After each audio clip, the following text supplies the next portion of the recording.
হয়, মই বৰ্তমান উপস্থিত আছোঁ চামগুৰি চাপানালা যি চম্পাৱতী জলপ্ৰপাত আছে এই জলপ্ৰপাতত উপস্থিত আছোঁ আৰু দেখিবলৈ পোৱা গৈছে যেন যি নতুন বছৰ আগমুহূৰ্তত দেখিবলৈ পোৱা গৈছে ইয়াত যথেষ্ট বনভোজপ্ৰেমী ৰাইজে ভিৰ কৰিছে। কেমেৰা পাৰ্চনে ইয়াৰ পৰিৱেশ দেখুৱাব। আচলতে ক'ব লাগিব যেন এতিয়া যি বনভোজৰ দিন আছে দিনৰ চমু চাপি অহাৰ লগে লগে দেখিবলৈ পোৱা গৈছে সকলো আহি পেলাই ইয়াত বনভোজ খাবৰ কাৰণে চাপানালা জলপ্ৰপাতত ভিৰ কৰিছে। বিগত বহু বছৰ ধৰি এই জলপ্ৰপাতত ভিৰ কৰে স্থানীয় লোকসকলে, লগতে ইয়াৰ পৰা বিভিন্ন জেগাৰ পৰা আহি ইয়াত অংশগ্ৰহণ কৰে বনভোজৰ। মোৰ লগত ইয়াৰ বনভোজৰ যি খাবলৈ আহিছে তেওঁলোক আছে, মই তেওঁৰ ওচৰলৈ যাম। কি ক'ব দাদা আপোনালোক? আমি প্ৰথমতে আহিছোঁ ব্ৰহ্মপুৰৰ পৰা।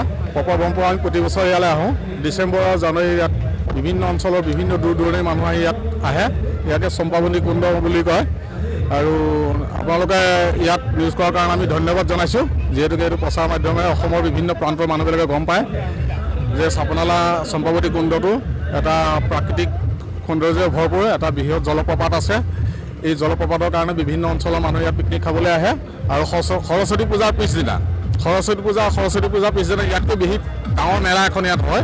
সেইকাৰণে ইয়াত বিখ্যাত চাপানালা কুণ্ড এই নামেৰে।